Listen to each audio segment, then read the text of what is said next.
Capítulo 1. Aquí estamos nuevamente afligidos. Llegan las vacaciones escolares y lo primero que se le ocurre a Merlina es lo más lógico en su mundo: ir a Kansas City para acabar con un asesino serial, uno que convierte a sus víctimas en muñecas macabras dentro de su sótano. Por eso decide dejarse secuestrar por el desollador de Kansas City. Pero justo cuando él intenta hacerle daño, Mano, el fiel compañero de Merlina, aparece y lo asesina sin pensarlo dos veces. Lo inquietante es que este villano no es pura ficción. Está inspirado en un asesino real, Robert Verdella, apodado el carnicero de Kansas City. Este hombre secuestró, torturó y diseccionó al menos a 6 jóvenes entre 1984 y 1987. Su casa fue apodada la Casa de las Torturas y sus crímenes marcaron una era. Fue arrestado en 1988 y murió en prisión en 1992, exactamente en la cárcel estatal de Missouri. Pero volvamos al relato. Tras este oscuro evento, Merlina regresa con sus padres y comienza el nuevo ciclo escolar en la Academia Nunca Más. Esta vez no estará sola. Su hermano Pericles la acompaña. En su llegada, todos la reciben como una heroína por haber salvado la academia el año anterior. Pero ese título a Merlina le desagrada. Ella no quiere reconocimiento, solo tranquilidad. Por eso se encierra en su dormitorio con su fiel amiga Enid Sinclair. Mientras tanto, Morticia, su madre, ha sido nombrada presidenta del comité de recaudación de fondos por el nuevo director de la academia, llamado Barry. Así que los padres de Merlina ahora estarán más cerca de ella. Y aunque le incomoda, tampoco parece molestarle del todo. Más confundida que molesta, Merlina decide caminar por el bosque. Allí encuentra una escena macabra. Un grupo de cuervos ha asesinado a un investigador privado que espiaba a una pareja infiel. Esa misma noche, Ajax, uno de los estudiantes, narra una leyenda, la de un niño brillante que creó un corazón de metal para reemplazar su corazón enfermo, pero su ambición lo llevó a explotar su laboratorio y morir junto al árbol calavera. A la mañana siguiente, Merlina descubre que su novela ha desaparecido. El stalker, esa figura envuelta en misterio, le ha dejado una nota. Su libro está dentro de la gran hoguera que será encendida esa misma noche. Sin dudarlo, corre a buscarlo, pero justo cuando lo encuentra, el director enciende el fuego. Enid intenta ayudar, pero ya es tarde. Aún así, Merlina logra salvar su novela. Furiosa, sube al escenario y deja en claro algo: ella no es una heroína, solo actúa por su propio bien. Mientras tanto, Pericles deambula por el bosque y al llegar al árbol calavera, accidentalmente despierta a la criatura con el corazón de metal. En paralelo, Merlina, llena de rabia, camina de regreso a su habitación. De pronto, Enid le toca el hombro. En ese instante, Merlina mira al cielo y lágrimas negras ruedan por sus mejillas, las mismas que brotaron cuando enfrentó al desollador de Kansas City y cuando descubrió que un stalker la estaba acechando. Pero lo más extraño es lo que ocurre después. Su alma parece trasladarse a un cementerio donde su amiga le espera, gritando entre lágrimas: morí por tu culpa. ¿Qué significa todo esto? Eso lo sabremos en el segundo episodio. Pero antes de cerrar este capítulo, quiero dejarte con una reflexión. No todos los héroes quieren ser recordados. A veces solo quieren que los dejen ser, aunque eso signifique caminar solos cargando culpas que nadie más entiende. Capítulo 2. El diablo te acecha. Después de una visión aterradora sobre la muerte de Enid, Merlina habla con su madre Morticia, quien le explica que las lágrimas negras que le caen de los ojos son por agotamiento psíquico. Pero a Merlina esto no le hace ni pizca de gracia. Molesta y preocupada, se dirige a ver a Donovan Galpin, el padre de Tyler. Por si no lo recuerdas, Tyler es el hombre lobo que en la primera temporada asesinaba marginados. Al llegar a su casa, la escena es brutal. Donovan está muerto y de su cadáver emergen cuervos que le han arrancado los ojos. Un crimen muy parecido al del investigador privado. A la mañana siguiente, Pericles le presenta a Eugene su nueva mascota, un extraño ser con corazón de metal al que llama Slorg. Mientras tanto, Merlina se topa con lo que parece ser el cadáver de Enid, pero no, solo es una broma por el día de las bromas. Inmediatamente después, la risa se corta cuando reciben una llamada del stalker, y lo escalofriante es que está usando el teléfono del difunto Galpin. Merlina intenta usar su poder de visión para descubrir quién es su acosador, pero parece que lo ha perdido. Sin embargo, no se rinde. Su instinto le dice que es un aviante, un ser con habilidades de ave. Por eso le pregunta al director si conoce a alguien así, pero no obtiene obtiene respuesta. Intrigada, roba un auto y se dirige al hospital psiquiátrico Willow Hill, donde está Tyler Galpin. La doctora Ferber la recibe y la conduce hasta él. Tyler está atado con un collar eléctrico y la tensión es evidente. Él solo le muestra odio, por eso Merlina le responde con una frase fría: pensar en ti pudriéndote en esta celda, en un anonimato mediocre, esa es la mejor venganza. Y aquí, viendo a Tyler prisionero, me vino a la mente un oscuro episodio de la vida real: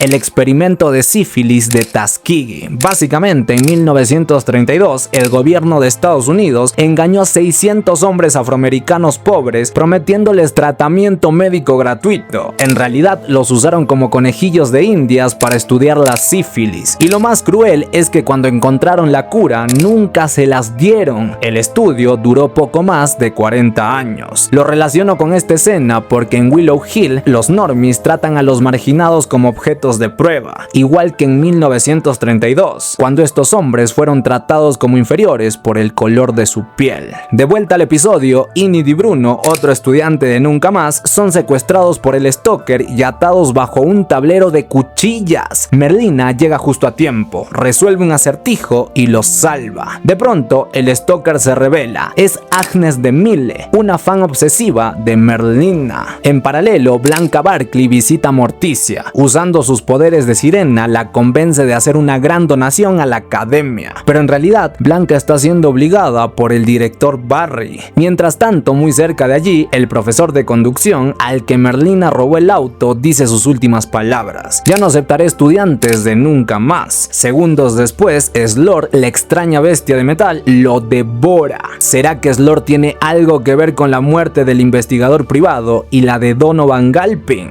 Eso lo sabremos en el próximo episodio. Pero antes de cerrar este capítulo, quiero dejarte con una reflexión. A veces, los monstruos más peligrosos no son los que acechan en la oscuridad, sino los que tras una sonrisa ocultan su poder para manipular la vida de los demás. Capítulo 3: el llamado de la sombría naturaleza. Al día siguiente, Morticia y Gómez sorprenden a Mano con un regalo de cumpleaños atrasado. Algo extraño, considerando que habían olvidado por completo esa fecha tan importante. Entre el ambiente festivo, Merlina entra sigilosamente con un solo objetivo: recuperar el libro de Goody, pieza clave para restaurar su poder de la visión. Pero su plan se frustra cuando Morticia la descubre y se niega rotundamente a entregárselo. Mientras tanto, el zombie Slor regresa a la cabaña donde Pericles lo mantiene cautivo, aparentemente regenerando su cerebro. En otro rincón de Jericó, Merlina asiste al funeral de Donovan Galpin. Allí se cruza con la sheriff Santiago y con la doctora Ferber, quien le revela que Donovan intentó visitar a Tyler, pero este reaccionó tan violentamente que debieron aplicarle descargas eléctricas durante casi 5 minutos. Intrigada, Merlina le pregunta si existen pacientes aviantes en el hospital,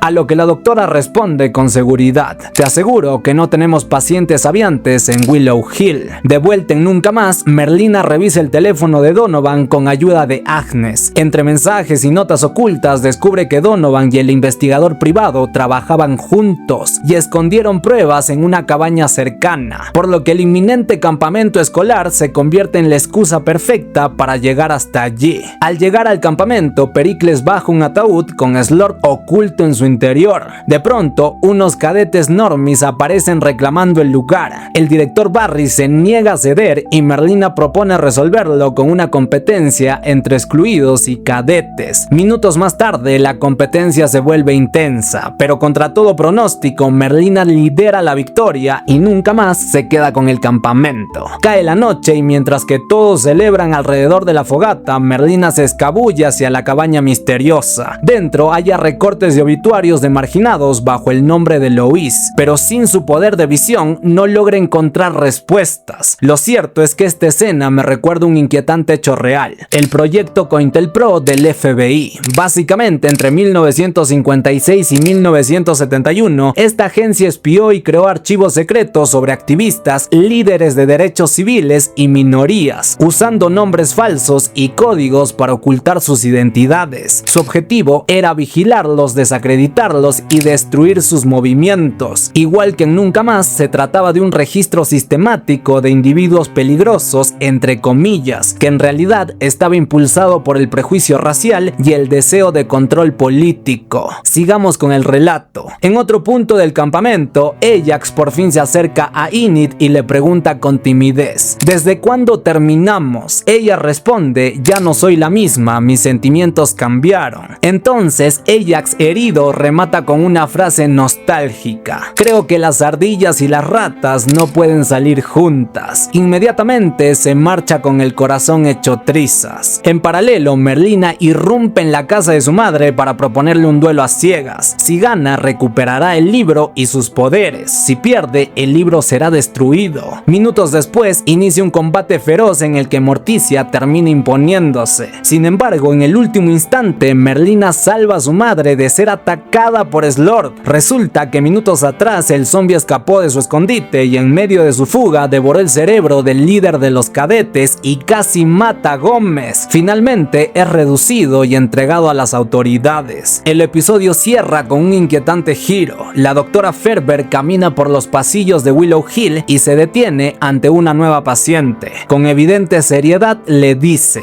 bienvenida a Willow Hill. ¿Quién es esta misteriosa paciente? ¿Tendrá alguna conexión con la investigación de Merlina? Eso lo sabremos en el próximo episodio. Pero antes de cerrar este capítulo, quiero dejarte con una reflexión. La verdad es un poder peligroso. Quien la busca debe estar listo para enfrentarse a quienes harían cualquier cosa por ocultarla. Capítulo 4: si las desgracias pudieran hablar. Marilyn Thornhill es citada por la doctora Ferber. Apenas llega, exige ver de inmediato a su hijo Tyler. Y es que, por si no lo recuerdas, Marilyn en realidad se llama Laurel Gates. Fue la misteriosa profesora de botánica en Nunca Más, la mente maestra detrás de un retorcido plan para acabar con los marginados. Su estrategia fue manipular a su propio hijo para convertirlo en un Hyde y usarlo como arma contra los estudiantes. De regreso al hospital psiquiátrico, la doctora cede y la lleva con Tyler. Sin embargo, la reunión se convierte en pesadilla. Él se transforma en Hyde y ataca brutalmente a su madre. Al día siguiente, Merlina y su abuela Frump inspeccionan las tumbas del cementerio de marginados y descubren algo perturbador. Las urnas no guardan restos humanos, sino cenizas de animales. La conclusión es clara: los obituarios de Willow Hill son una farsa. Casos así no son nuevos. En la vida real existió un lugar llamado la Escuela Estatal de Willowbrook,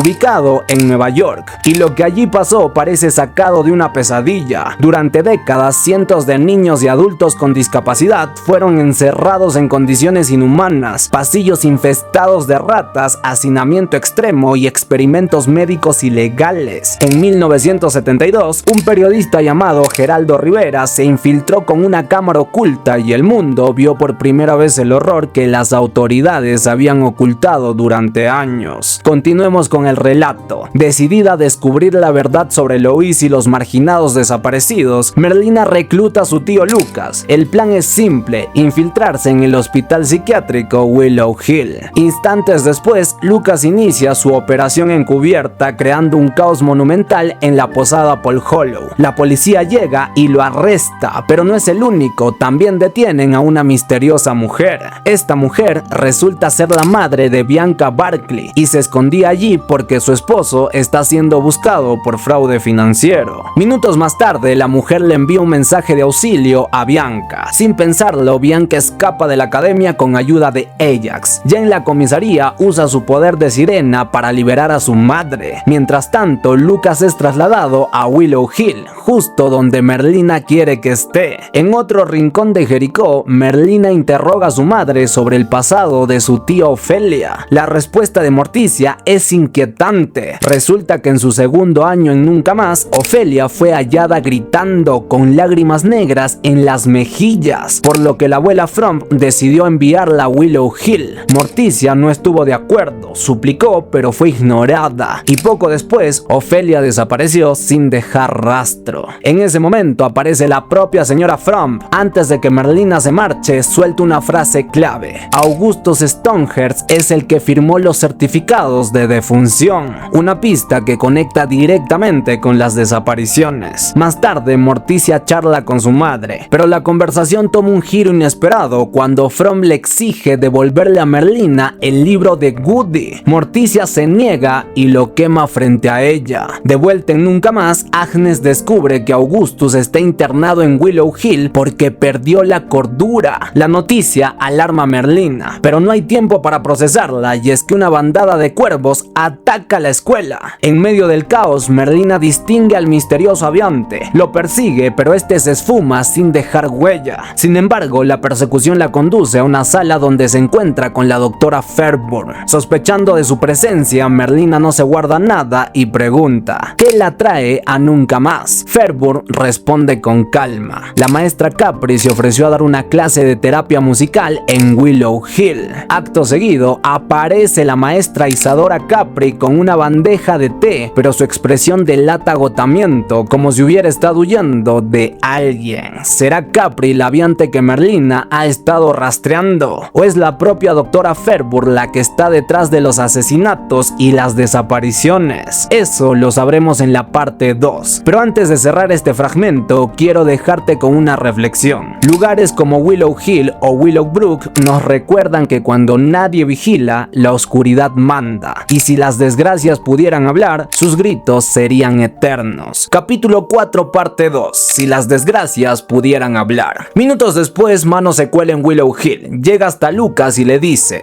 encuentra a Stonehurst y encontrarás a Lois. Inmediatamente, Lucas va con Augustus Stonehurst, también conocido como el viejo Gus. Pero este permanece en silencio absoluto. Quien sí habla es su loro y suelta algo extraño. 51971. Mientras tanto, muy cerca de allí, Merlina pregunta al profesor Orloff por Stonehurst. Él le cuenta que fue maestro normie en Nunca Más y que su hija reconstruyó un aviario en lo alto de la Torre Yago. Cae la noche, Lucas empuja en silla de ruedas a Gus, hasta que este, desesperado, señala una puerta y balbucea: Lois, ahí, Lois. Lucas entiende la referencia y más tarde vuelve a la puerta, pero antes de abrirla lo intercepta la doctora Fairburn junto a unos guardias. Resulta que minutos atrás Marilyn lo había reconocido y de inmediato alertó a la doctora. Volviendo al presente, Lucas termina encerrado con Slurp. Por suerte, Mano presencia todo y corre a buscar a Merlina. Al enterarse, ella arma un plan para liberar a su tío y por fin descubrir quién es Lois. Lo cierto es que el plan funciona. Merlina se infiltra y logra rescatar a Lucas. Poco después, mientras la maestra Capri toca el piano para los pacientes del hospital, Slurp escapa y desata el pánico. En medio del caos, Marilyn aprovecha para buscar a Tyler. En paralelo, Merlina y Lucas usan el código del loro y entran por la puerta prohibida. Ahí descubren la verdad. Lois no es una persona, es un experimento. Un lugar donde mantienen con vida a marginados que oficialmente habían sido declarados muertos. De pronto aparece el misterioso aviante y se revela como Judy, que resulta ser la asistente de la doctora Fairburn. Ella confiesa que ayudó a su padre, el doctor Augustus Stonehurst, a robar habilidades de marginados para dárselas a los normies. Así obtuvo su poder de aviante. Sin embargo, su padre no corrió con la misma suerte y perdió la cordura. En el mundo real también hubo instituciones que bajo el disfraz de cuidado ejercieron la misma crueldad que Judy y su padre imponían a sus víctimas. Un ejemplo fue el caso de los llamados huérfanos Duplessis. Básicamente, entre las décadas de 1940 y 1950, más de 20,000 niños en Canadá fueron arrancados de los orfanatos y falsamente diagnosticados como enfermos mentales. No se trataba de un error médico, sino de un plan calculado, pues el gobierno recibía más fondos por cada paciente psiquiátrico que por un huérfano. Por esta razón, aquellos niños crecieron encerrados, medicados y en muchos casos violentados. Les robaron su infancia para engordar cifras y bolsillos ajenos. Tal como ocurrió en el experimento Lois con los marginados, prometieron ayuda y entregaron sufrimiento. Sigamos con el relato. Minutos después, Lucas desata una brutal descarga eléctrica que rompe las cadenas y libera a los marginados, quienes con furia contenida se lanzan contra Judy. Mientras tanto, Merlina descubre a una marginada escondida y le susurra: la voy a sacar de aquí. Ella pregunta con voz temblorosa: ¿qué clase de ángel eres? Merlina responde sin titubear: